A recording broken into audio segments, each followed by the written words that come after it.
Okay, we are going to begin our shiur on the Haggadah, pre-Pesach shiur. So I don't know how far we'll actually get through the Haggadah. I have multiple thoughts, but maybe we'll only have time for one. We'll see. We'll get to whatever we get through. So I want to begin the shiur with one of the classic Haggadah questions and Pesach questions in general is that why is this Yom Tov, more than any other Yom Tov, there is a chiyuv in Sipur Yetzias Mitzrayim. He got it to Lebincha that we have to tell the story. We don't see this by other Yom Tovim.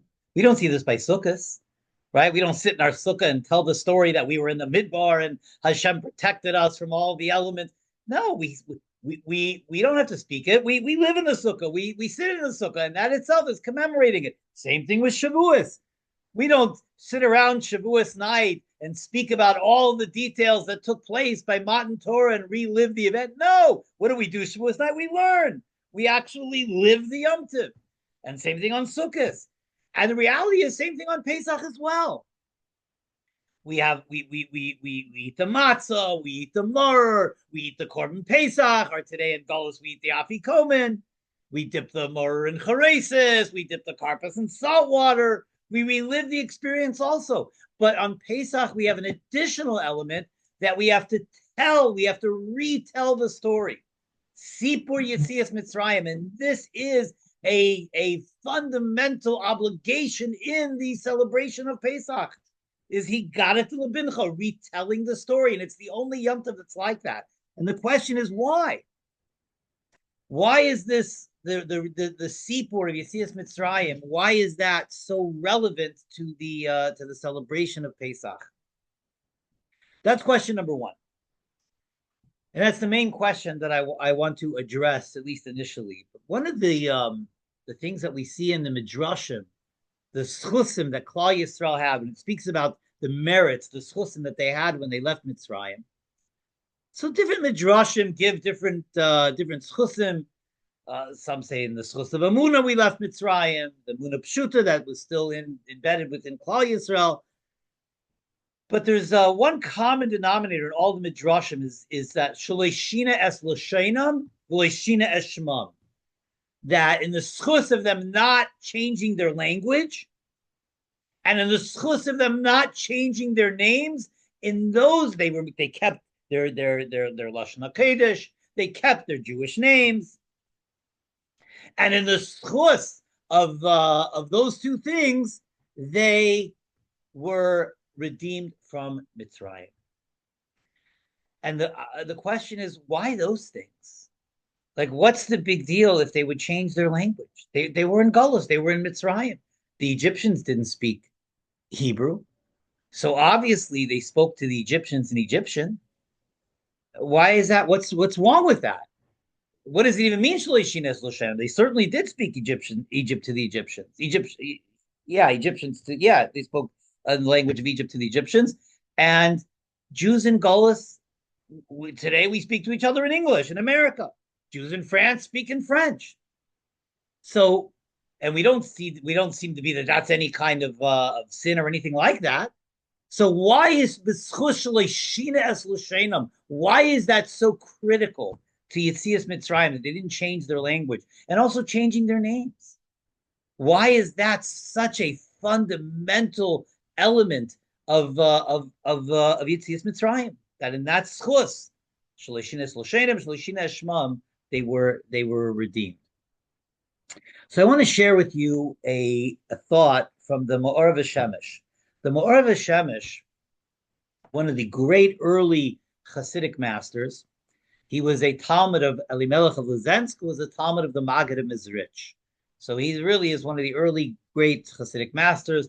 Kalonymus Kalman Epstein, that was his name.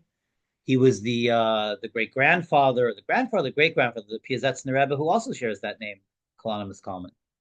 So he gives he writes a lengthy essay. So I'm going to shorten it.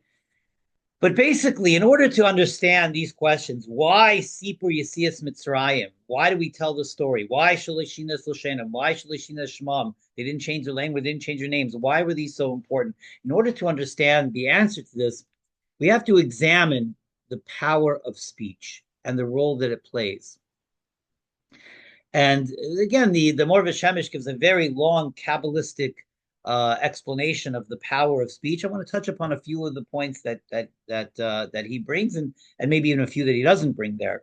The truth is that if you look at speech and the role that it plays in our lives, speech is one of the elements that differentiate us from the rest of the animal kingdom. In so many areas, we share so many things with the animal kingdom. And to such an extent, well, human beings are just another animal also, maybe a little bit more refined animal, etc. There are certain elements that differentiate us from the animal kingdom. One of them is our advanced intellect, the capacity to have advanced. I mean, animals have intellect as well, but obviously human beings have the capacity for much deeper and more advanced intellect. Human beings have the capacity to override and transcend their nature, whereas animals do not. Animals are pre-programmed. The nature that Hashem put into them, that's the nature that they live, right? The lion can't decide one day that he wants to be a vegan. It doesn't work that way. Everyone in the animal kingdom lives according to their nature. Human beings, on the other hand, have the capacity for delayed gratification, to transcend our nature. That is what makes us, one of the things that makes us uniquely human. The other element that makes us uniquely human is our advanced capacity of speech, to be able to communicate with complicated speech. Again, animals have some level of communication as well, but the complexity of human speech is unmatched in the animal kingdom. So the koyach hadibur, the power to speak, is one of the things that make us uniquely human.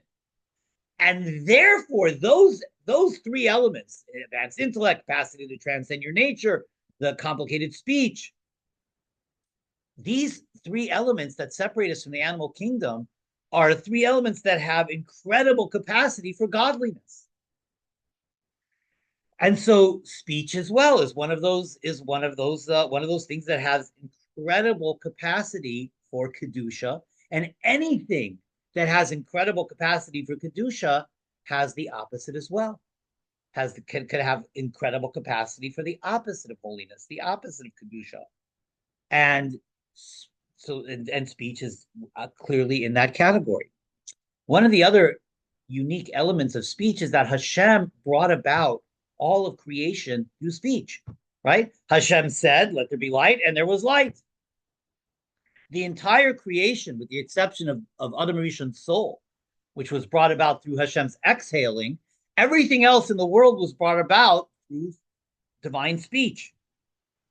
And since human beings are created b'tselem Elokim, we're created in the image of God, and obviously it doesn't mean physical image because God has no physical image. Tselem Elokim means that we were created with very similar attributes that our Creator has. He imbued within us. And just as HaKadosh Baruch Hu's speech creates, that teaches us that our speech also creates. So speech is, number one, something that makes us uniquely human and therefore has incredible godly potential. And speech creates.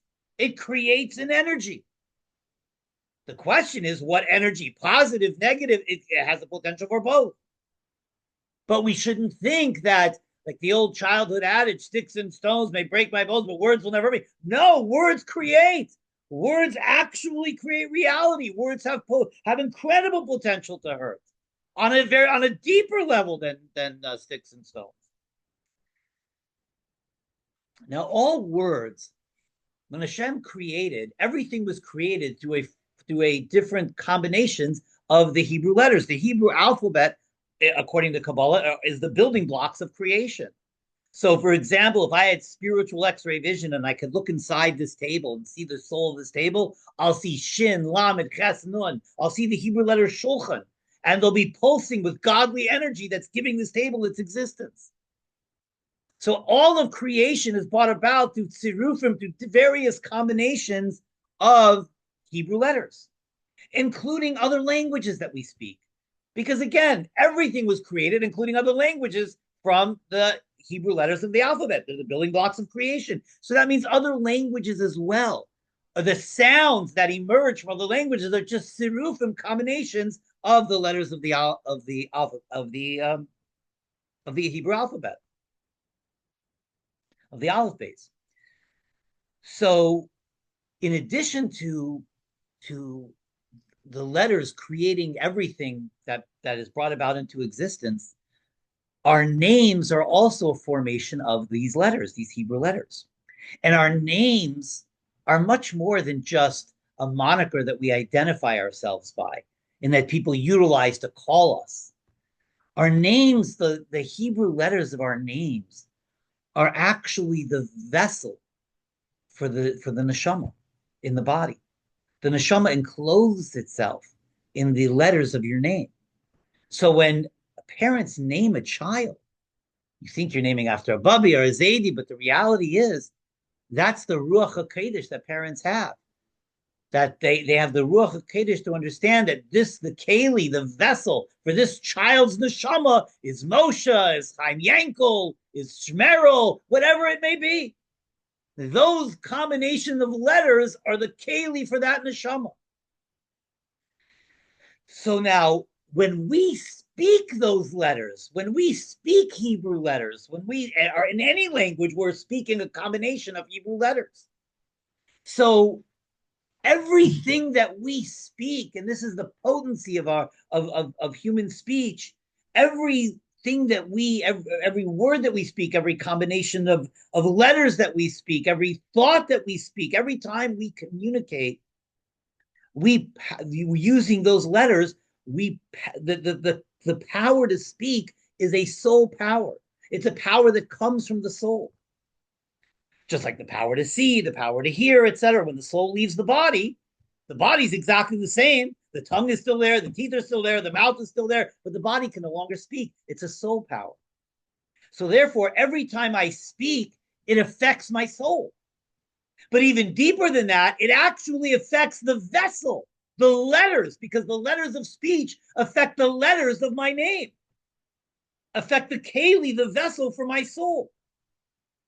So when I speak negatively, when I utilize this godly power that God invested within me to speak and to create through speech, when I utilize it negatively through lashon hara, through rechilos, through shikarim, through lies, through dishonesty, when I speak negatively, the letters that emerge from my mouth are negative energy. That negatively, profoundly negatively affects the vessel for my soul. And this is why the Chazal say that Rishoyim forget their name in the kever. That when they go to Gan Eden, they forget their name. How could you forget your name? And there are some people that say psukim after Shmona Esrei that begin with the first letter of their name and ends with the last letter of their name, in order that in Gan Eden, in the Beis Din Shammai, they should remember their name. Right? How can you forget your names? How do you forget your names? What do you mean? You had your name for how many years here? 120 years, 140 years. You were and all of a sudden you go to the Beis Din Shammai, you forget your name? What does that mean? It means that when you utilize speech negatively, it damages the vessel for your neshama, which is your name. It transposes those letters. So Rishoyim who speak negatively throughout their whole lives, and when they go up to Gan Eden, the letters of their name have been transposed, have been changed, have been damaged. They no longer remember what their original name was. They only have this new name that's formed by the transposition and damage of the letters of their name that carried their soul. So that's the power, the incredible power, mystically, kabbalistically, of our speech. And finally, one last kabbalistic thought, and then we'll jump into the Haggadah here, that the various limbs of the body represent each one of the spheros that Hashem communicates to us with. The 10 spheros are symbolized by different limbs of the body. Chachma, bin and das is in the brain. Chesed is the right hand. Gevura is the left hand. Tiferes is the trunk of the body. Netzach is the right leg. Hod is the left leg. yesod, or organs of intimacy. What is malchus? Malchus, which is another name for the Shekhinah. Malchus, according to Kabbalah, is the mouth. Your mouth is the abode for the Shekhinah, because that's the power of speech. That's Malchus. Hashem's Shekhinah is rests within every one of our mouths. So our mouth is a vessel for the Shekhinah, or it says the more of a Shemesh, when we utilize our speech negatively, then our mouth becomes the entryway, a vessel in the entryway for the Sitra Achra, for the forces of negativity that Hashem put in the world to give us Bechira, to give us free choice. So every time we speak, we make an active decision. Our mouth, and then the entryway to my body, to my mitzias, to my entire entity, to my existence, which is my mouth. My mouth is the entryway into me. We have several entryways. Our eyes, our ears, these are all portals. But our mouth is the main portal, the main exit and entry point to the body. So when we utilize the mouth, number one, to put things in our mouths that are not kosher, for example, or things come out of our mouths that are not kosher, our mouth is no longer a vessel, is no longer a keli for the Shekhinah. It's no longer a portal for the Shekhinah to rest. It's now a portal for the Sitra Achra. And so therefore, when I speak negatively, my mouth and therefore my entire body becomes a vessel for the Sitra Achra, for negative energy.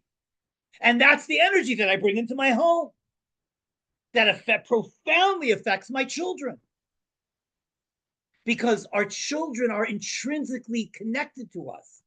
Our spouses are intrinsically connected to us. So what happens to me on a spiritual level has a deep effect on my spouse and on my children, and in general on the people around me. If I'm a teacher, on my talmidim, because my students are ki'ilu yilada. Anybody who teaches somebody Torah, it's as if you gave birth to them. So you have a deep connection to them as well. So this is the powerful potency of spiritual potency of speech. We either make ourselves a vehicle for the divine presence, for the Shekhinah, in which case we bring Kedusha to our children, we bring Kedusha to our homes, or we make ourselves a vessel for the Sitra Achra, in which case we profoundly negatively affect not only myself, but we spiritually damage those around us as well. This is the incredible power of speech. Now, with all of that preface, the Arizal says that one of the elements of Galus Mitzrayim was not just the physical enslavement of the Jewish people, but it's what he refers to as Galus Hadibur, that our power to speak was also in exile. You see, Parai was very well aware of complex spiritual realities, and Parai understood how important the koyach of speech, the power of speech was to Klal Yisrael. And therefore, the idea was to enslave them with such intense slavery that they will be unable to utilize that power of speech to pray to Hashem, to speak words of Avos Hashem, of Emunas Hashem. Pari didn't want them to be able to speak about Emunah. He didn't want them to be able to speak about Avos Hashem and Yiras Hashem. He didn't want them to utilize the power of speech positively. So therefore, he would beat them and enslave them to such an extent that they lost the ability to daven. They lost the ability, when you're so exhausted physically, spiritually, emotionally, you don't have place to speak words of Emunah and Ava and Yira. You're too beaten down. And this was what happened in Mitzrayim. But nevertheless, notwithstanding that, the Jewish people kept their speech clean. And this is what it means, Shalashina es Lashainam. It doesn't mean they only spoke Lashon HaKodesh. He says the Mor V'Shemesh, when we talk about Lashon HaKodesh, you could be speaking Hebrew and not be speaking Lashon HaKodesh. Lashon HaKodesh is utilizing your mouth for Kedusha. That's Lashon HaKodesh. Literally, the holy tongue. It's utilizing your tongue and your teeth and your mouth and your lips for Kedusha. And so you could be speaking Lashon HaKodesh, you could be speaking French, you could be speaking Spanish or English, and you're speaking Lashon HaKodesh if you're utilizing your mouth for a positive thing. Likewise, you could be speaking Hebrew and be speaking Lashon Hara, the opposite of Lashon HaKodesh. So this is what it means, Shaleishina es l'shenim, that notwithstanding the fact that Parai had beaten them down and had enslaved them to such an extent that there was Gullus Hadibur, that they weren't free to speak words of Emunah and Ava and Yira. But nevertheless, Shaleishina es l'shenim, they never utilized that speech for negativity. And because of that, Shaleishina es shmam, their names, the letters for their names, the vessel that carried their souls wasn't changed as well. That's what it means, Shaleishina es l'shenim and Shaleishina es shmam. It doesn't simply mean that they didn't use an Egyptian name in place of a Hebrew name. It's much deeper than that. Because Shaleishina es l'shenim, because they kept their speech holy, they kept their speech clean, they kept their mouths to be a portal for the Shekhinah. Therefore, the letters of their names, the Keli for their soul, also wasn't changed. And therefore, on Yetzias Mitzrayim, when we are reclaiming, or when we are being redeemed, it wasn't just our physical bodies that were redeemed. It was our speech that was redeemed as well. And this, the power to speak, is one of to utilize our speech for Kedusha. Again, this is one of the things that make us uniquely human. This was one of the incredible elements of Yetzias Mitzrayim, the reclaiming of our speech. So when we celebrate, when we commemorate, when we relive this event of Yetzias Mitzrayim, we are reclaiming our koyach hadibur that was taken away from us. And therefore, more than any other Yom Tov, we have a chiyuv of sipur Yetzias Mitzrayim, to retell the story. It's our way of showing we are reclaiming our speech. But it's even deeper than that, says the Moreh Shemesh. The word sipur, Yetzias Mitzrayim, telling the story of Yetzias Mitzrayim, the word sipur comes from the word sapir, to illuminate, to refine, to make shine. Because by telling the story of Yetzias Mitzrayim, it actually has just the retelling of the story, speaking about our emunah, speaking about what happened, speaking about how Hashem saved us, speaking about our beliefs. That actually serves to refine our speech from a whole previous year. So if we somehow erred previously in the previous year, and we utilized our speech occasionally for negative purposes, tonight, the sipur Yetzias Mitzrayim, we could reclaim and refine and redeem our speech. This is the power of the night of Pesach, and the power of telling the story, and this idea, this theme runs through the different parts of the Haggadah, and that's why, as the Haggadah begins in the very first paragraph of the Haggadah, Afilu kulanu chachamim kulanu nevainim kulanu yedim. Even if you know everything about the story already, you're a Talmid Chacham, you know all the details. Even if you're wise, you know all the whole story already. Nevertheless, mitzvah aleinu lesaper b'Yetzias Mitzrayim. Nevertheless, we have a mitzvah to tell the story as well, because it's not just about the details. Even if you know all these, it's about reclaiming our speech. It's about refining lesaper b'Yetzias Mitzrayim. It's about lesaper, refining our speech. The Yetzias Mitzrayim, in telling the story of Yetzias Mitzrayim. Therefore, there's no limit on how much we could talk tonight. To the contrary, the more we talk, the more we refine our speech. Therefore, kol amar b'lesaper b'Yetzias Mitzrayim hari zeh meshubach. We don't find any other mitzvahs like that. I put on tefillin once, I fulfill the obligation. It's not meshubach for me to put on tefillin 5 more times. I light Shabbos candles once, I fulfill the obligation. I say Kriya Shema Bisman once, I fulfill the obligation. I don't say Kriya Shema a bunch more times. That's how most mitzvahs are. But here we have a mitzvah that there's no end to it, there's no limit to it. because there's no limit to the amount that we have the capacity to refine our speech. So therefore, even if we know all the details, okay, I did Pesach last year. I know the story already. It's not just about knowing the story. That's what the Haggadah is telling us. Kol hamar b'harizem meshubach. This is meshubach. It's refining your speech. It's meshubach. So let's go to the next paragraph of the Haggadah.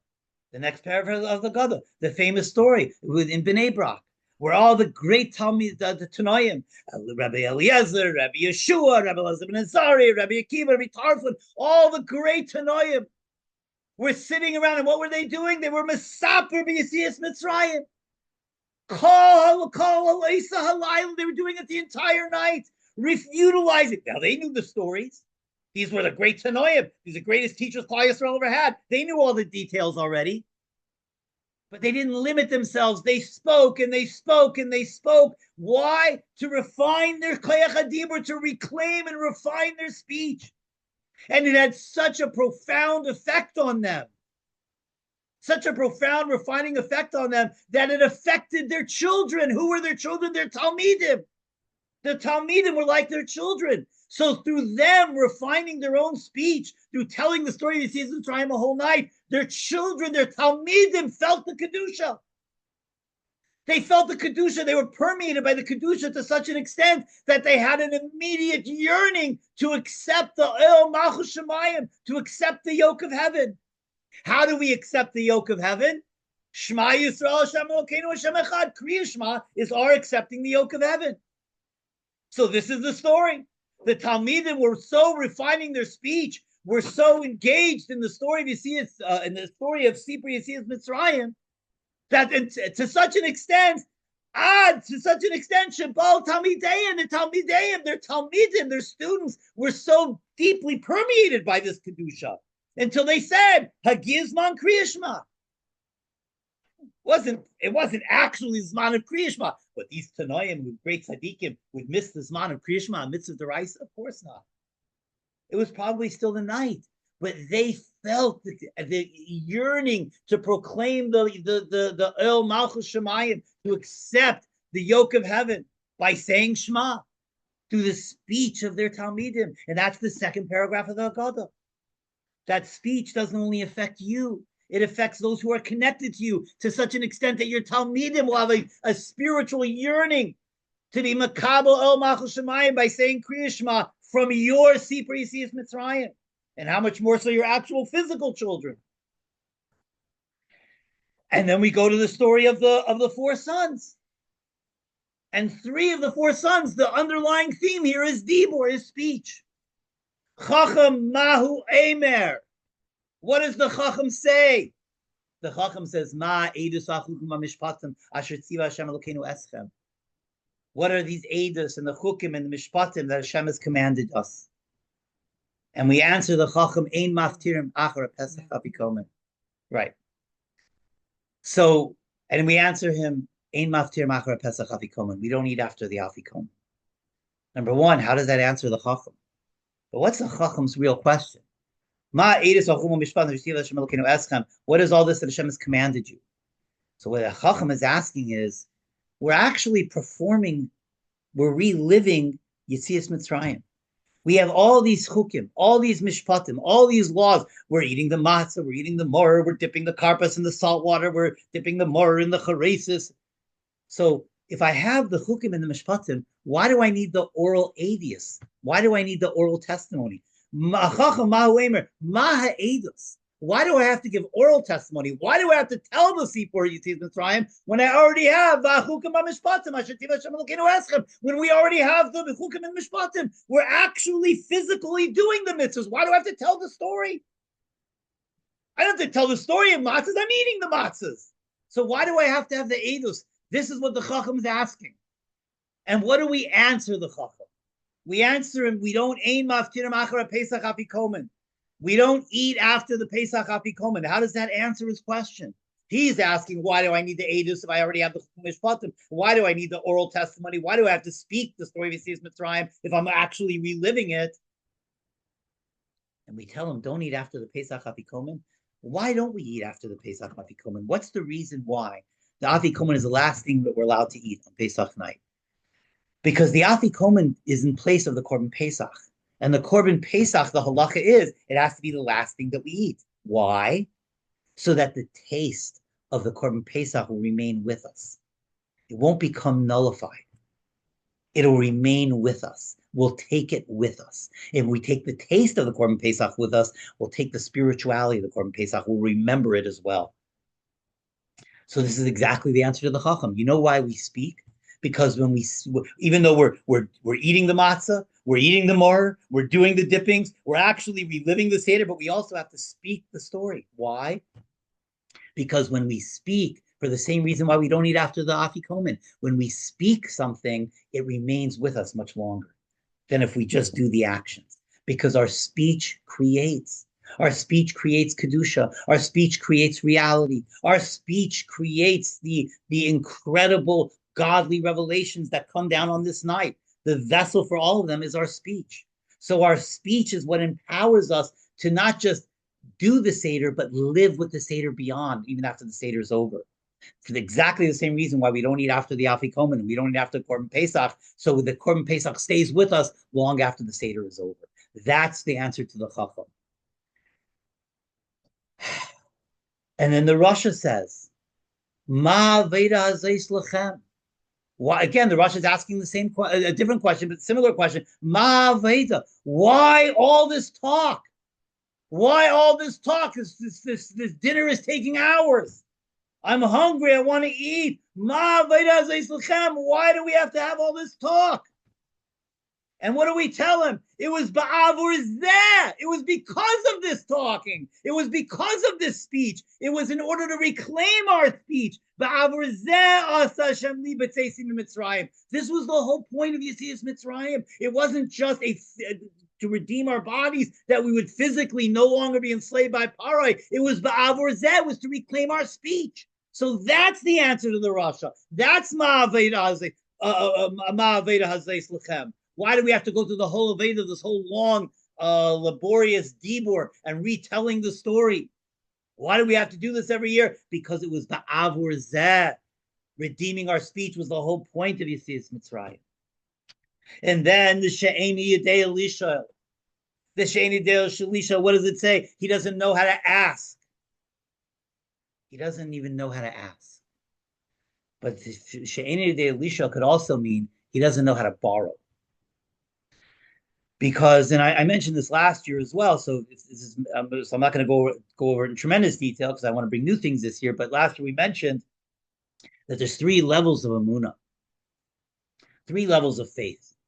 One is Amunus Hamoyach, where we believe intellectually. Even though we believe, if I'd ask everybody around the table, raise your hand who believes in Hashem, everyone would raise their hand. But if I then say, okay, which one of you has never sinned, all the hands would go down. But how could it be? We all believe in Hashem. How could we ever do anything against Hashem's ratzon? Because we have Amunus Hamoyach. We believe it intellectually, but it doesn't necessarily always permeate our actions, our heart, our minds, etc. We sometimes could rationalize negative behavior because our Amunah remains in our minds. And then we have a deeper level, which is called Amunus Halev or Amunus Ha'ivorim, where it actually permeates us.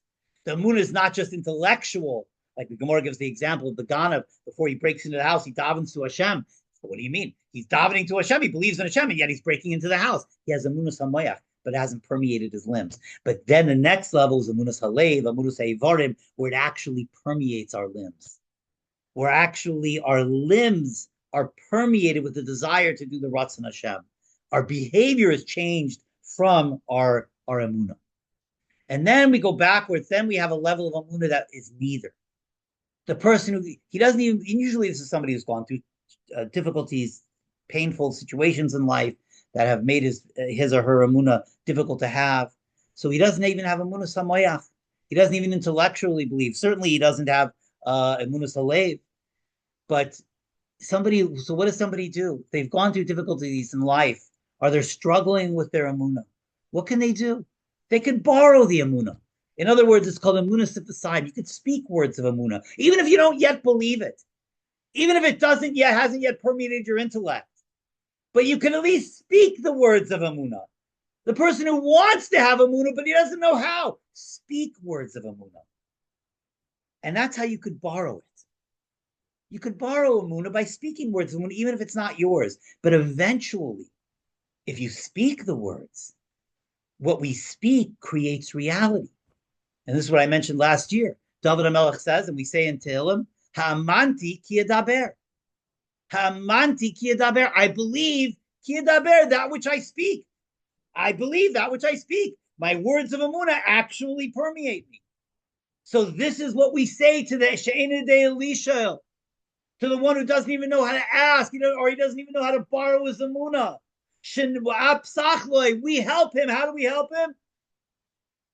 Shenemar, he got it to Labincha b'yemahu. We tell our son on that day, Lamor saying, because of this, Hashem took us out of Mitzrayim. What's the Lamor there? Why don't we just say, he got it to Labincha b'yemahu. We say to our child on that day, because of this, Hashem did for me. Hashem, because of this Seder, because of this speech, because of this, Hashem took us out of Egypt. Why do we say Lamor?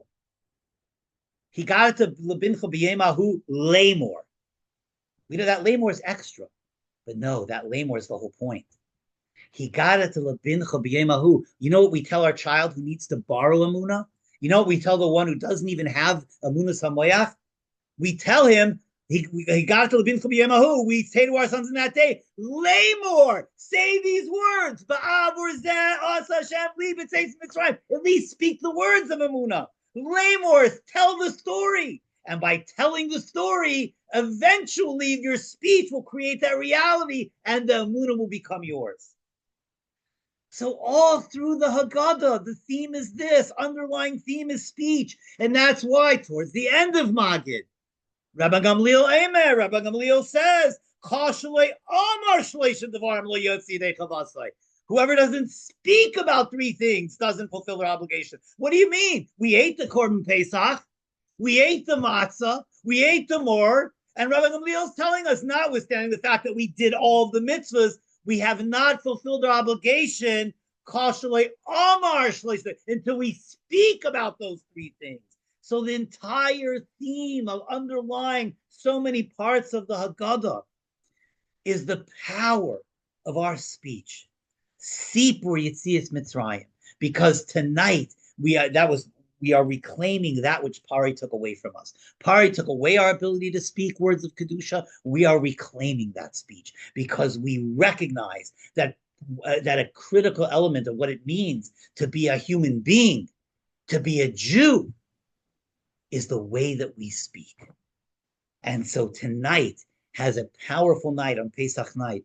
By just saying the words of the Haggadah, by just retelling the story in your own words, by just speaking about words of Amunah, tonight has the capacity to refine, to be sipur, to sapir, to refine our speech, to make our mouths a vessel for the Shekhinah, a vessel for holiness. And that will in turn, as the Talmidim of Rabbi Elazar and Rabbi Tarf and Rabbi Akiva found out, when we imbue ourselves and make ourselves a vessel for the Shekhinah, it affects all of those who are spiritually and physically connected to us as well. Okay, so that's one thought. I want to share another, I'm running out of time, but I want to share another few thoughts on the Heilach Ma'anya. Let's do that. I want to share three thoughts in the Heilach Ma'anya. We'll see if I can get to all three. One is from the Lubavitcher Rebbe.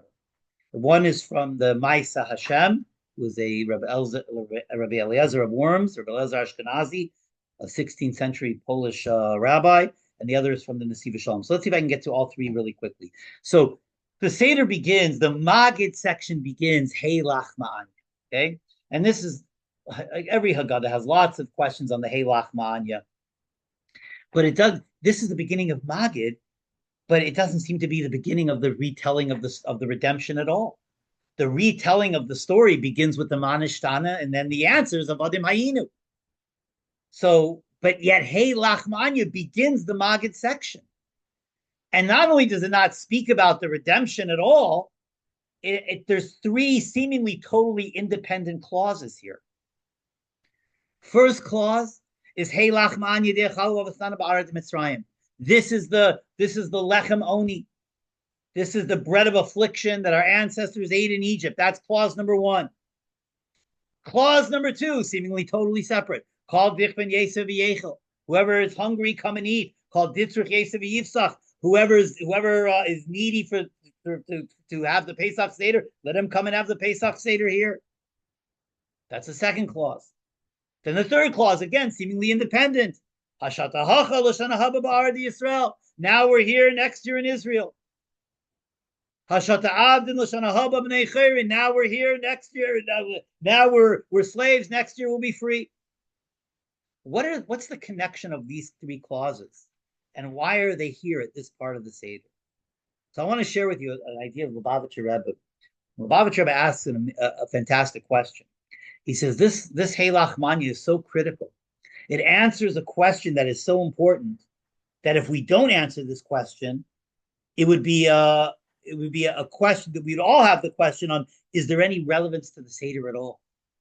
What's the whole point of everything that we're doing tonight? This question cannot remain unanswered, because otherwise everything that we're doing tonight is in doubt.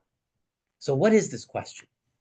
So the Rebbe says the question is that how can we celebrate redemption when we're still in exile? The redemption didn't work. I mean, it worked temporarily, but here we are back in exile, back under the taskmasters. And in some centuries, where Jews were really struggling and really being persecuted, it felt like, what's the whole point? But even in our generation, even where we are now, we could ask the same question. This happened thousands of years ago, and here we are, where the whole world, the entire world, points to Israel as evil, and anti-Semitism has exploded, and the blood libels in various forms are as big as they were in hundreds of years ago. And it became not only not a disgrace to be an anti-Semite, it became a badge of honor in certain circles. So what's the point of celebrating the Seder when we're still in Golus? This is the question that we have to answer before we can even begin tonight. What are we doing? What are we accomplishing? We're still here. It didn't work. If Hashem is infinite, why was his redemption not infinite? That's the question that the Heilach Manya is coming to answer. And so this is what the Heilach Manya is saying. Heilach Manya, this is the bread of affliction. It's not talking about actual bread. It's talking about our situation, our matzav. We're still being afflicted. The son of Aaron said, we're still eating the bread of affliction that our forefathers were afflicted in Mitzrayim, and we're still afflicted now in Golus. And what's the proof that we're still afflicted? Call Dichman, there are people who are still hungry. Call Ditzrich, there are people who still need who still don't have where to be at the Seder. They're still hungry Jews. They're still hungry human beings. So what's the point of it all? And this is even though Hashata Hacha, even though we're here in this, we're still in exile. But the fact that Hashem's redemption wasn't infinite wasn't because Hashem's redemption is lacking. It's because we, as the vessels for that redemption, were lacking. So therefore, as we say in our Musaf and Shmona on our Musaf on the Yom Tevim, Mipnei Chatenu Galinu Martzenu, we were sent into exile because Chatenu, because we weren't the vessels to receive Hashem's infinite redemption. So what we are doing tonight, what we are doing on Pesach night, is rectifying that and trying to bring Geula now by making ourselves a vessel for redemption. Through reliving and retelling that original redemption. And so therefore, even though we're here now, through retelling the story, through reliving the story, through refining our vessels, we will Amir Tzashem be L'shana haba b'Arad Yisrael. And even though Ashata Avdin, even though we may be Avadim, and even though we may have taskmasters and Golas, but this is the potency of tonight. Tonight we could bring Geula. L'shana haba b'nei chayrin. So that's how the Rebbe explains the Heilach Manya. It's answering that question. Why are we even doing this? What's the point? And the answer is because through doing this, we actually will be Peil Geula. And that's one of the themes of the night. That's one of the things that we're trying to do. There's certain themes that run through The theme of Amunah runs through tonight. Steve Shalom says it's the Rosh Hashanah for Amunah, that our Amunah the entire year, just like on Rosh Hashanah, the actual physical Rosh Hashanah on Aleph Tishrei, the brachos for the entire year come into the year on Rosh Hashanah, and they're dispersed throughout the entire year. On Pesach is Rosh Hashanah L'Amunah. The Amunah that we foster this night, we could nurture from the entire year. And in the schus of Amunah, we were redeemed. In the schus of Amunah, says the Gemara, in the future we'll be redeemed. So that's what we're trying to be built in. That's how the Rebbe explains the Heilach Ma'anya. The Maisa Hashem, which I may have said this in a previous year because this is one of my favorite Perushim. The Maisa Hashem was this. He lived in the 1500s in Poland. Great scholar. And I'm over time here, but let me just do this last one. The Maisa Hashem says as follows. He says, you'll notice the Heilach Manya is written in Aramaic. It's the only part of the Haggadah that's not written in Hebrew. And actually, if you look in the Rambam in Mishnah Torah, in the Rambam has in the Hilchos Pesach, the Rambam actually writes out a Haggadah there, and the Rambam's Haggadah does not have the Heilach Manya in it, because the Rambam is using the Haggadah, is writing the Haggadah that was used in up until Bayesheni. The Heilach Ma'anya was only added afterwards, after they were sent into Gullus, after the Churban Bayesheni, they added the Heilach Manya, because at that time in Gullus Bavel the spoken word was, I'm sorry, after the first Beis Hamikdash, after the Churban Bayis Rishon. So after the Churban Bayis Rishon, they were in Gullus Bavel, and the spoken language was Aramaic. So the Heilach Manya was added on. So to show that it wasn't part of the original Haggadah, it was written in Aramaic, which was the spoken language at that time, to show everyone it wasn't part of the original Haggadah. And what is the Heilach Ma'anya expressing?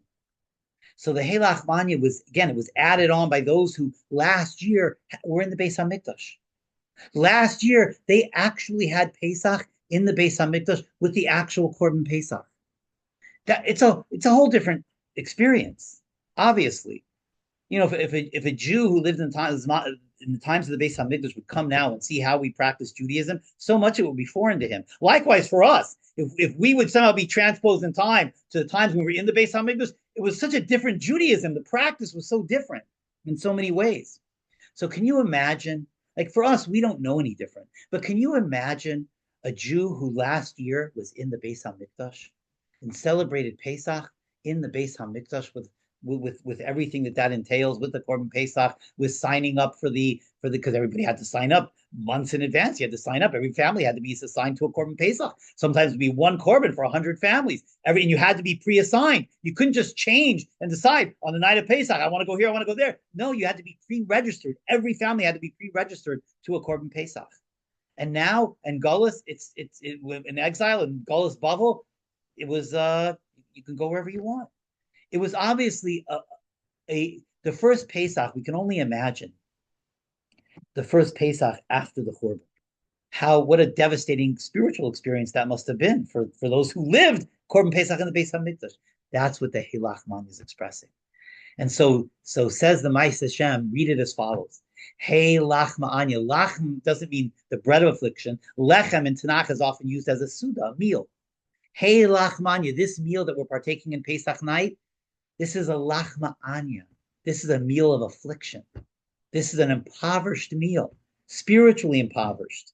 It's not like how we had it last year in the Beis Hamikdash, where it was spiritually embellished and rich and filled with all kinds of kedusha.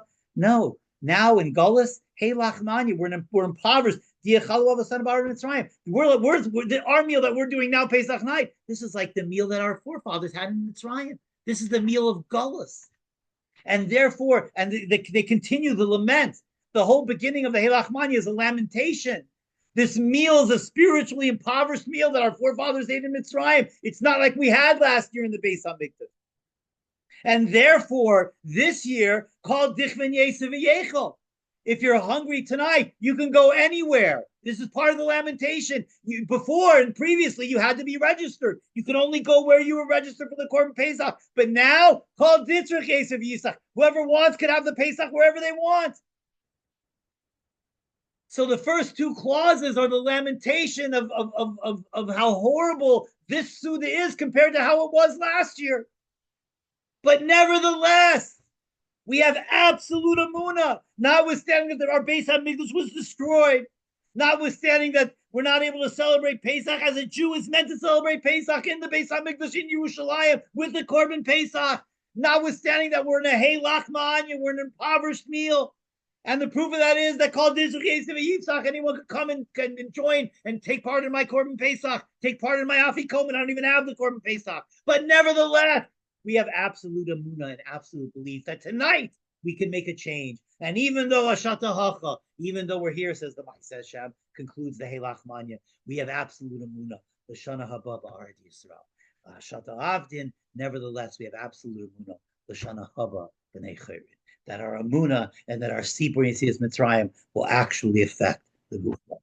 Have a wonderful Yom Tov. I hope that we gave some insights that you could share at the Seder table, the power of speech, the purpose of the Heilach Ma'anya, and the power that we have tonight to bring Geula. So Amir Tzashem, all of us will refine our Koyach HaDibur, will make ourselves vessels for the Shekhinah, will affect our Talmidim and our students and our children to such an extent that they'll want to proclaim the Malchus Shemayim of Kriya Shema, and then Amir Tzashem HaKadosh Baruch Hu should bless us to be Zeicha to celebrate Pesach in Yerushalayim with the Korban Pesach, with Mashiach Tzidkenu, with the Beis HaMikdash Shlishi, Amen. Thank you so much, everybody.